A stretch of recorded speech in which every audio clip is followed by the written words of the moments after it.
Alors aujourd'hui, on va parler de quelque chose d'assez intense. Ces moments de crise. Vous savez, ces moments où on a l'impression que tout, absolument tout, s'écroule autour de soi. Mais l'idée, ce n'est pas de les voir comme une fin, non. Plutôt comme un tournant, un vrai moment de transformation. Et ça commence fort avec cette question qui frappe direct. Est-ce qu'on peut arriver à un point où il n'y a plus aucun soutien? C'est vraiment ce sentiment d'être complètement seul. On regarde à gauche, à droite, et il n'y a plus personne. Et puis, il y a cette autre question qui va encore plus loin. La passion pour la vie. Est-ce qu'elle peut disparaître?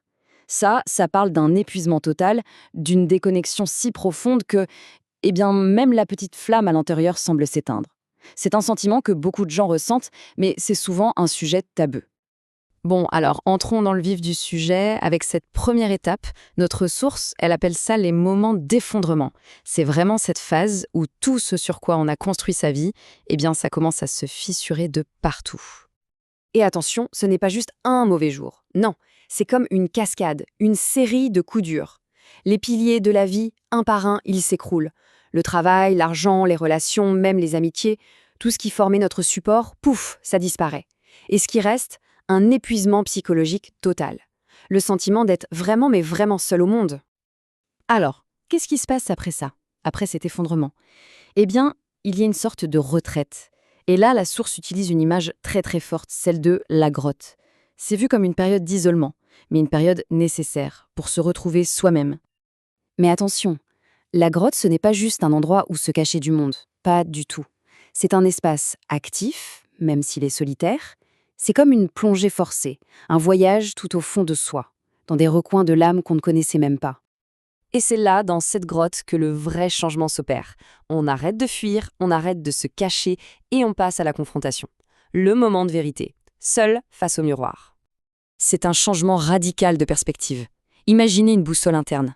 Avant, elle était toujours tournée vers l'extérieur. Qu'est-ce que les autres pensent? Ai-je leur approbation? Leur soutien?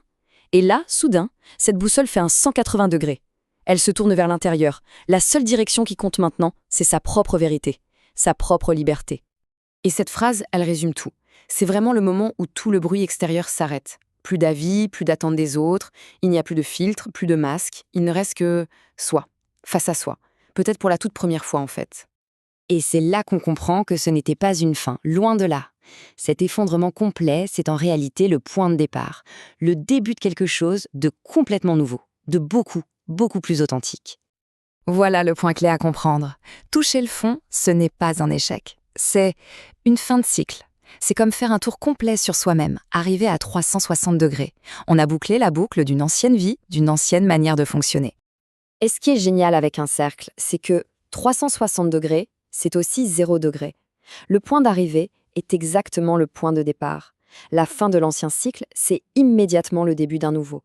Mais cette fois, on ne repart pas de la même manière. Les fondations sont complètement différentes. Alors, quel est le résultat de tout ce périple? C'est la dernière partie de notre exploration. C'est une toute nouvelle façon de voir le monde et d'y trouver sa place. En fait, la perception est totalement inversée. Avant, c'était le monde extérieur qui nous disait qui on était. Maintenant, c'est le contraire. C'est la vision intérieure, ce que le cœur ressent, qui devient la nouvelle lentille pour voir le monde. C'est comme si on se voyait soi-même, vraiment pour la première fois. Et cette dernière image de la source, elle est magnifique pour conclure. L'idée, c'est qu'on retourne dans sa chambre sombre, dans ses propres zones d'ombre. Mais la différence, c'est que cette fois, on y entre avec sa propre lampe. Une lumière qui vient de l'intérieur, une lumière qui est vraie. On termine donc avec cette question qui ouvre toutes les portes. Maintenant que le centre de contrôle est passé de l'extérieur à l'intérieur, qu'est-ce qui vient après? Une fois que ce pouvoir est repris, quel est le prochain chapitre? Quel potentiel incroyable est-ce que ça libère? La réponse, c'est le début d'une toute nouvelle histoire.